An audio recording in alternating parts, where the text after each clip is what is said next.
Po ashtu lajmi për pensionet është pasuar nga lajmi për rritjen e pagave, një rritje e konsiderueshme edhe ajo dhe e shtrirë në të gjithë sektorët, por mbi të gjitha e diktuar nga rritja e premtuar e pagës minimale nga janari i vitit që po troket, kur paga minimale në sektorin publik dhe në atë privat, pra kur ligji që do të kalojmë në Parlamenti Buxheti 2026 të sankcionoj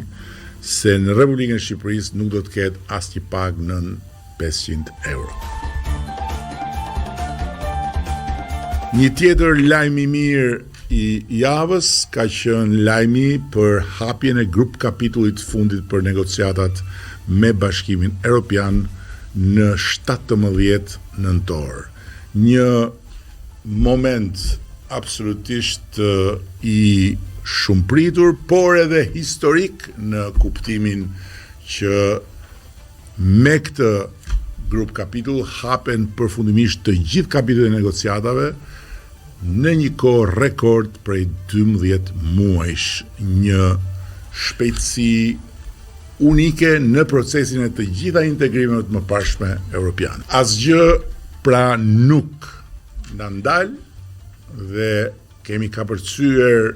të gjitha pengesat që kishin të bënin me çeljen e të gjithë kapitujve. Tani duhet kapërcejmë të gjitha pengesat që kanë të bëjnë me mbylljen e kapitujve. Po ndërkohë ekonomia rritet, pensionet dhe pagat rriten, investimet vendase dhe të huaja shtohen, mbështetja për më të dobtit dhe për pacientët me sëmundje të rënda zgjerohet, ndërkohë që asnjë taks nuk parashikohet të rritet dhe puna e institucioneve përmirësohet hap pas hap. Këtë javë kemi pasur edhe mbledhjen e parë mes dy qeverive të Shqipërisë dhe Italisë në